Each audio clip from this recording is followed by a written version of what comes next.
Hello, cats and kittens. Orewa Jose Yoroshko, back in the Crisis Corner on Manga Mondays with my impressions of One Piece 1107. I've been looking for you.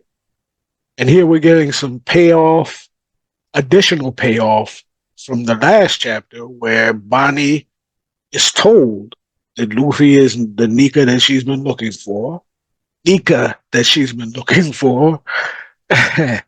And now we get a bit more interaction between them, which further increases the payoff. So let's go forward with the chapter. And I'm looking off the pages as I'm speaking. This is straight reaction.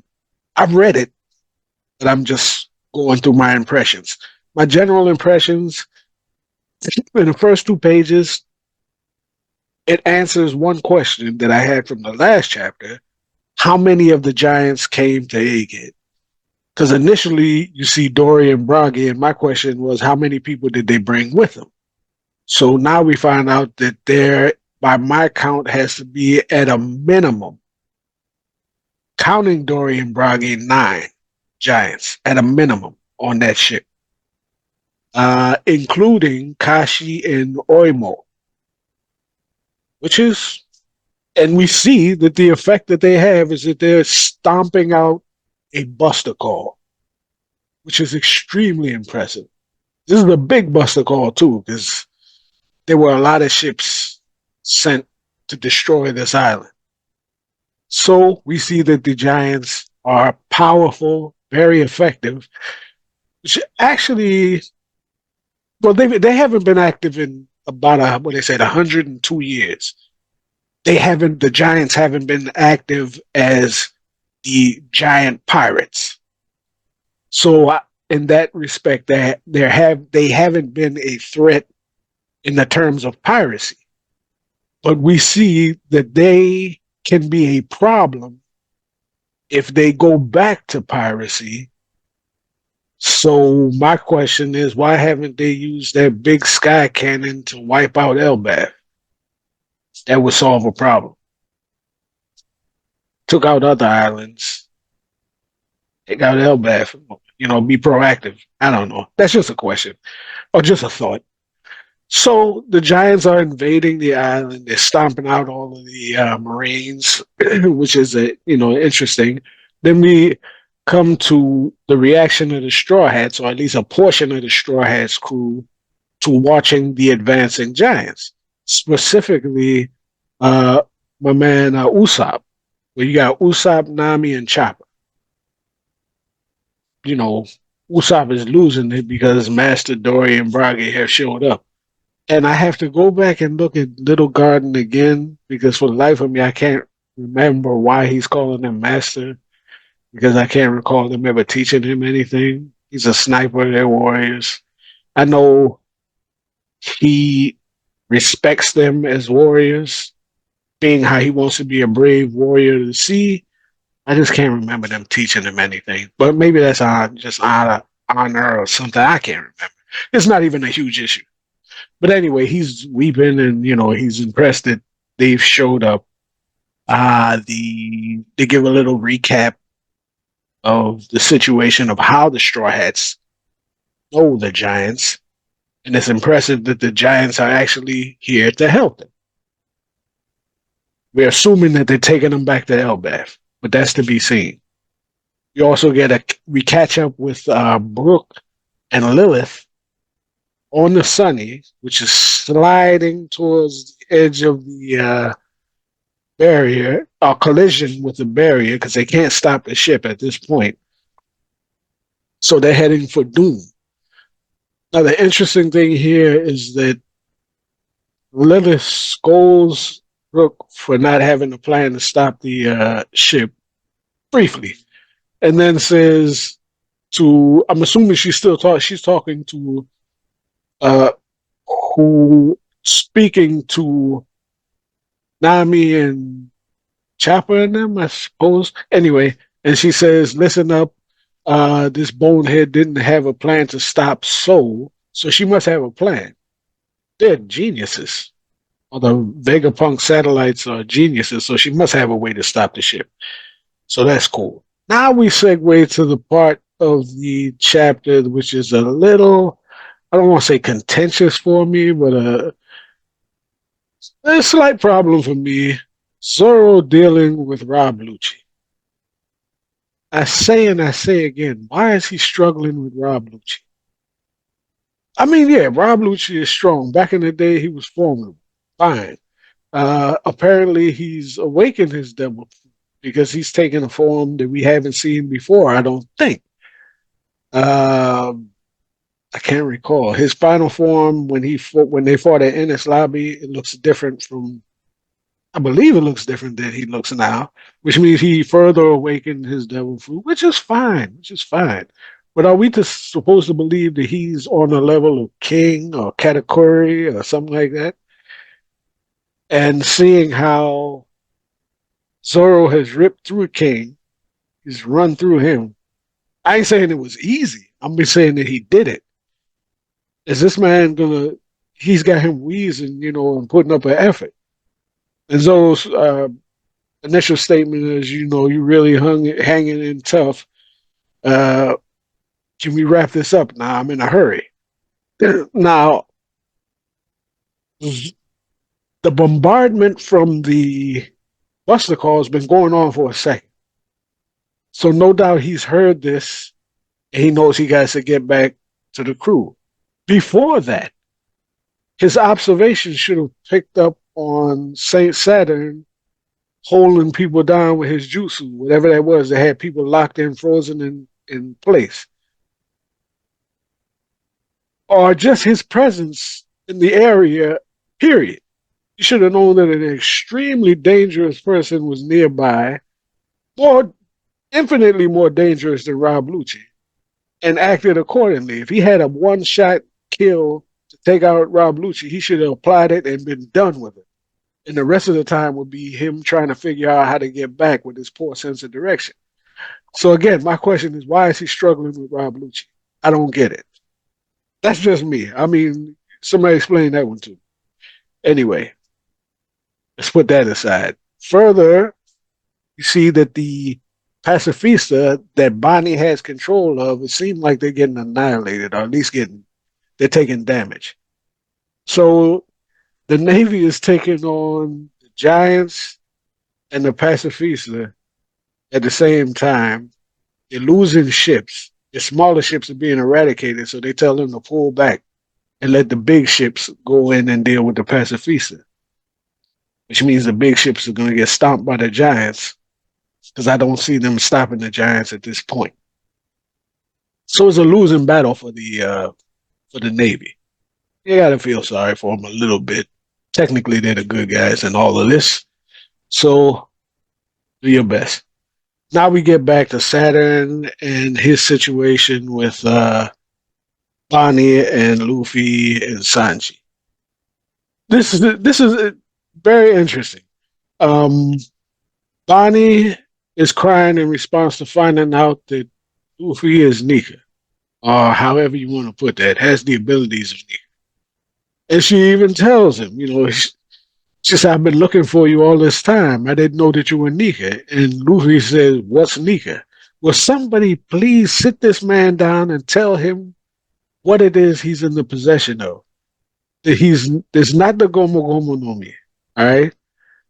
It's a different deal altogether. Okay. He ate a Zoan fruit. And he's currently being possessed by the spirit of the sun god or whatever. Which, when this is finally explained to him, I'm curious what his reaction would be.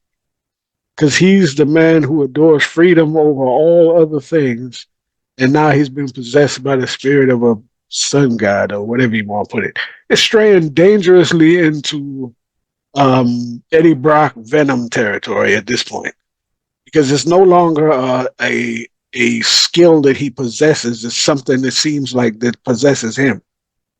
And I'm curious as to if we're ever going to get another emotionally charged fight out of him, because all he can do is laugh. I'm not complaining, don't get me wrong, but all he can do is giggle and laugh.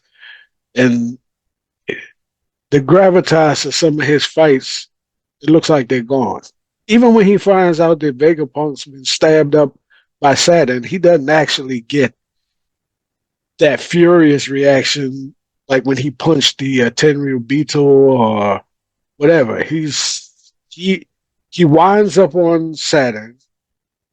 Saturn has this small reaction panel, which I'm wondering is that him using observation, knowing what's going to hit him, or is he just looking at the fact that he's about to punch him? And if he is using observation, it didn't do him any good because he hits him with the darn Gatling and just punches him silly and sends him flying. Now that would have been a good time to like hockey up or Tekai or whatever it is that they call it, and use your hardening armament to take this punch. And Luffy's throwing punches with hockey, armament hockey, so maybe it wouldn't have made a difference if he did use any hardening techniques. But he gets sent flying anyway. So that's the end of that. And he gives him one good slug and sends him flying.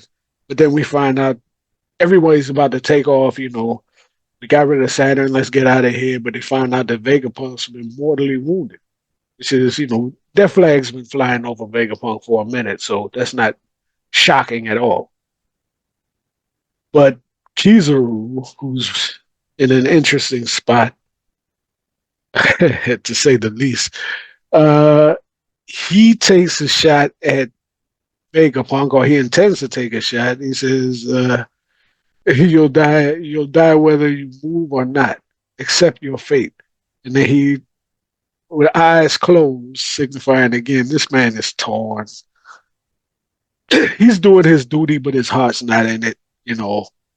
He's a soldier. He's doing, he's towing the company line as best he can, but he's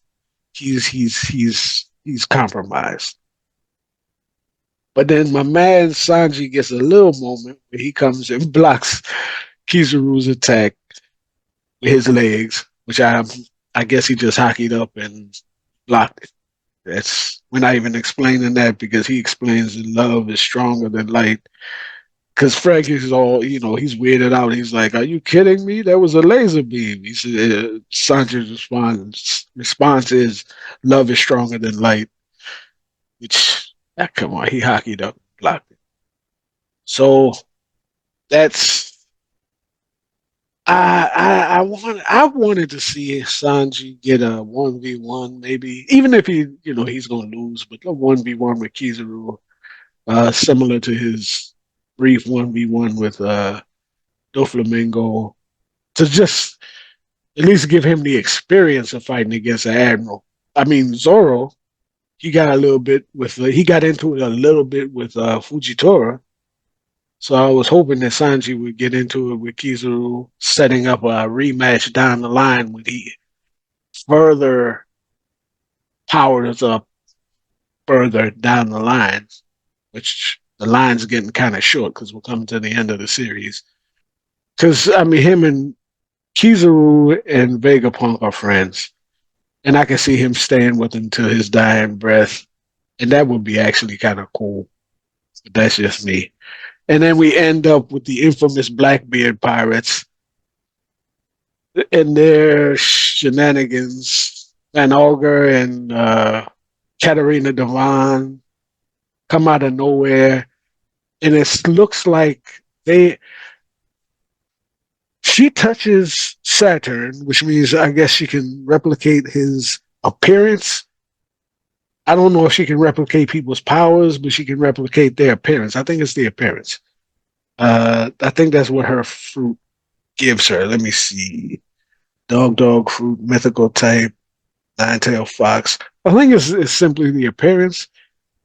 How they knew that Saturn was going to be on Egghead, I don't know.